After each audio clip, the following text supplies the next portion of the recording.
컴스테이TV 구독자 여러분 안녕하세요. 인지학습치료사 권예지입니다. 우리가 지금까지 다뤘던 경계선 지능의 시리즈에서는 주로 경계선 지능의 아동이 보이는 발달 특성에 대해서 말씀드렸어요. 오늘은 경계선 지능의 청소년이 보일 수 있는 그 시기의 특성과 또 그 특성을 다룰 수 있는 문제 해결 방법들을 이야기해 볼까 합니다. 경계선 지능의 아동이 보이는 학령기 동안의 특징은 크게 세 가지로 구분됐었어요. 인지학습적인 어려움, 그리고 심리 정서적인 어려움, 또 사회성과 관련된 또래 관계의 어려움이었죠. 청소년기의 특징은 이 세 가지의 특성이 누적된 결과로서 나타나게 됩니다. 특히 초등학교에서부터 학업 실패 경험이 쌓이면서 난 공부도 못하고 운동도 못하고 잘하는 게 아무것도 없어, 이렇게 반복적으로 무능력함을 경험하게 되는데요. 그럼 자신감, 자존감이 떨어진다는 것이 가장 큰 특징이 될 수 있어요. 더욱이 청소년기에는 나에 대한 이해뿐만 아니라 타인에 대한 이해까지 가능하면서 나는 왜 사람들과 다르지? 나는 왜 사람들보다 더 못하지? 라는 생각을 갖게 되면서 상대적인 박탈감도 느낄 수 있습니다. 또 주의 집중이나 충동성의 문제가 동반되는 경우 컴퓨터나 스마트폰에 지나치게 몰입할 수 있어요. 그 이유는 현실 세계에서는 느끼기 어려운 성취감을 게임이나 애니메이션 같은 가상세계에서는 느낄 수 있기 때문이에요. 그리고 가슴을 답답해 한다거나 소화가 잘 안 되고 어깨가 아프다고 하거나 어디 가려워하거나 눈이 잘 안 보인다고 할 수도 있어요. 이런 신체 증상을 호소할 때 병원에 가서 검사를 받아보면 큰 문제는 드러나지 않을 거예요. 그러면 부모님이나 선생님들은 보통 아이가 꾀병을 부리나 생각하기 쉽죠. 이렇게 원인이 뚜렷하게 드러나지 않는 이유는 아이들이 느끼는 우울감이나 스트레스가 지속적으로 쌓이면서 그게 신체 증상으로 나타나기 때문이에요. 그래서 지금부터는 청소년기에 겪을 수 있는 이런 고충과 어려움을 어떻게 다뤄나가면 좋을지 세 가지로 정리해 보겠습니다. 첫 번째, 나름의 학습 동기를 만들어서 자존감과 자신감을 심어주는 거예요. 그러려면 제일 먼저 공부의 양을 줄이는 게 필요해요. 이 말은 아이들이 학습에 들이는 시간을 줄이라는 말은 아니에요. 다만 아무리 매달려도 배우기 어려운 것에 계속 시간을 죽이는 것보다는 앞으로 살아가는데 꼭 필요한 학습 내용을 차근차근 배워나간다는 것이 중요하다는 얘긴데요. 수학 과목으로 예를 들자면 우리가 중고등학교 수학 시간에 배웠던 피타고라스 정리나 근해 공식, 이런 것들 기억하시나요? 솔직히 일상생활에서 이런 공식들이 사용되진 않죠.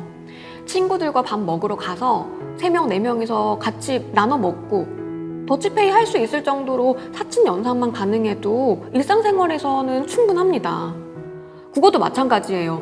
국어 시간에 배웠던 문법 용어나 작품마다 외웠던 해설, 이런 것들도 우리 삶에 꼭 필요하다고 말할 수는 없죠. 사람들과 자유롭게 의사소통할 수 있을 정도로 말과 글을 쓰고 읽고 해석해낼 줄만 알면 됩니다. 그렇기 때문에 그 또래의 아이들이 나가고 있는 학교나 학원에서의 진도, 이런 것들에 연연하지 않고 실생활에 꼭 필요한 것들을 익히기 위한 개별적인 학습 목표, 개별적인 학습 방법, 이런 접근들이 정말 필요합니다.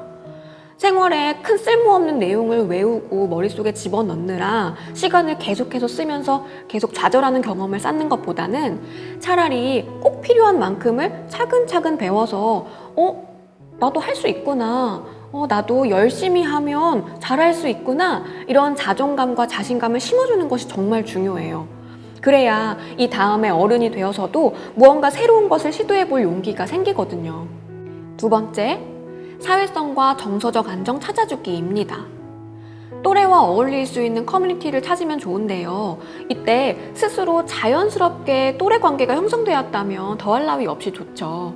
하지만 그동안 친구들과의 관계가 원활하지 않았을 가능성이 높기 때문에 계속해서 친구들 사이에서 위축되거나 아니면 이상한 방법으로 관심을 끄는 정도였을 가능성이 제일 높아요.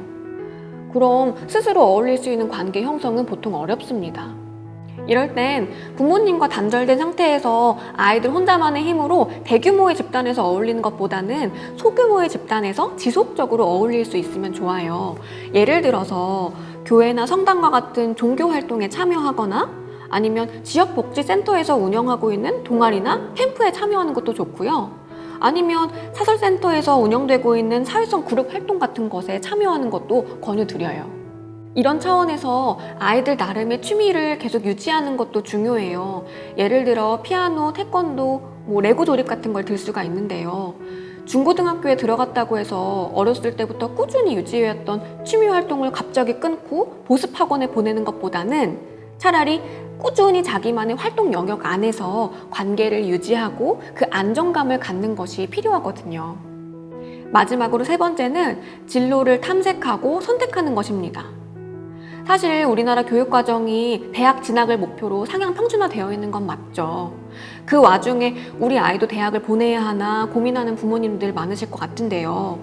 이때 중요한 것은 대학 진학 자체가 아니라 스스로 삶을 운영할 수 있는 장기적인 직업 생활을 목표로 하는 것입니다.